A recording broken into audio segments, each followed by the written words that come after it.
আসসালামু আলাইকুম, welcome back to my channel. আশা করি সবাই অনেক ভালো আছেন। আজকে আমি আপনাদের জন্য নিয়ে এসেছি খুব সহজ একটি ভর্তা রেসিপি। কিভাবে পটলের খোসা দিয়ে ভর্তা তৈরি করা যায় সেটা আজকে আমি আপনাদেরকে দেখাবো।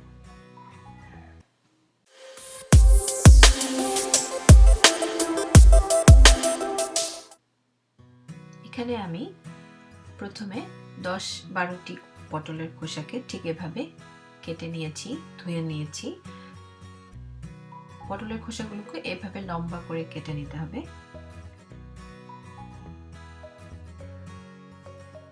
ধুয়ে ও কেটে রাখা খোসাগুলোকে আমি একটি ফ্রাই প্যানে সামান্য পরিমাণ পানি ও 3-4টি কাঁচামরিচ দিয়ে সিদ্ধ হতে দিব।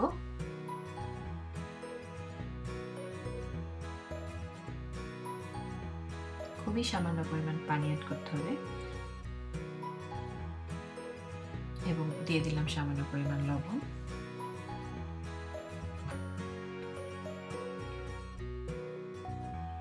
এখন মিডিয়াম একটু আছে আমি পটলের খোসাগুলোকে সিদ্ধ করে নিব।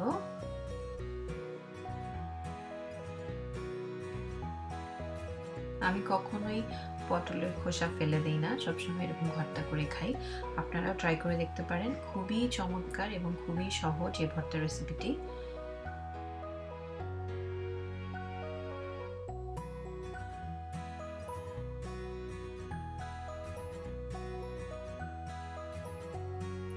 কিছুক্ষণের জন্য ঢেকে দিলাম।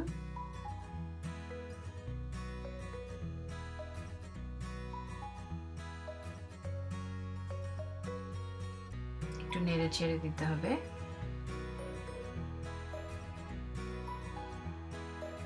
সবগুলো খোসা যেন সিদ্ধ হয়।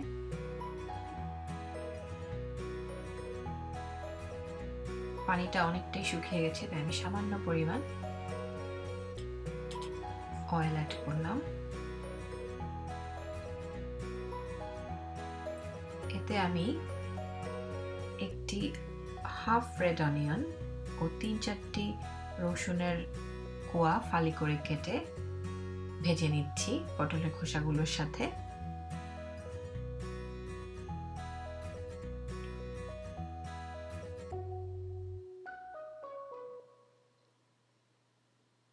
ভাজা হয়ে গেলে আমি সবকিছু একসাথে নিয়ে ভর্তা করে নিব।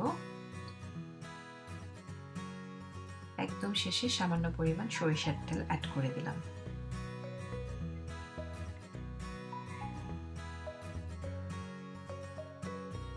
দেখতে পাচ্ছেন পানিটা একদম শুকিয়ে গেছে। আমি একটি পাত্রে নামিয়ে নিয়েছি। এখন আমি হ্যান্ড ব্লেন্ডারের সাহায্যে ভর্তা করে নিব।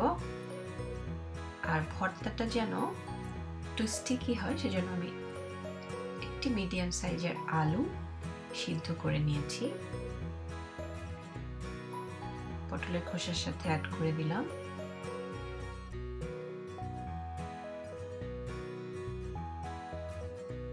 এবার আমি হ্যান্ড ব্লেন্ডারের সাহায্যে ভর্তাটা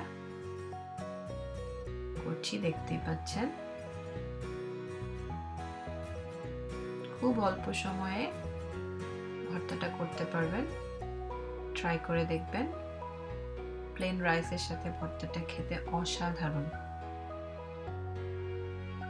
তৈরি হয়ে গেল আমার পটলের খোসার ভর্তা।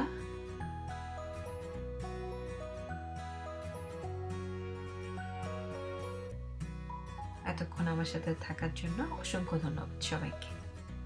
আল্লাহ হাফেজ।